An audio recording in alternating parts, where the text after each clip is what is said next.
কোনো ব্যক্তি আপনার ক্ষতি করার চেষ্টা করছে, আপনাকে হয়রানি করার চেষ্টা করছে, শারীরিক মানসিকভাবে নির্যাতন করার চেষ্টা করছে, আছে এরকম দুষ্ট প্রবৃত্তি মানুষ, এরকম যদি মনে হয় তো আপনি একটি দোয়া সবসময় পড়বেন।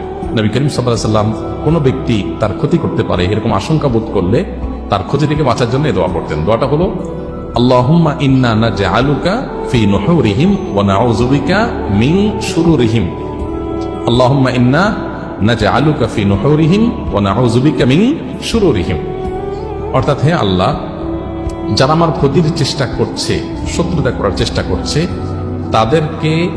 তাদেরকে উপযুক্ত শাস্তি দিয়ে দমন করার জন্য, তাদেরকে শেষ করার জন্য আমি আপনার কাছে দায়িত্ব অর্পণ করলাম। আপনি মেহেরবানি করে আমার হয়ে আপনি তাদেরকে উপযুক্ত শাস্তি দিন, তাদের থামিয়ে দিন, তাদেরকে দমন করুন, তাদের শেষ করুন। আমি শুরু রহিম, এবং আল্লাহ তাদের ক্ষয়ক্ষতি থেকে আমি আপনার আশ্রয় চাই, আপনি আমাকে রক্ষা করেন। নবী করিম সাল্লাল্লাহু আলাইহি ওয়াসাল্লামের এই দোয়াটা খুবই অর্থবহ একটা দোয়া।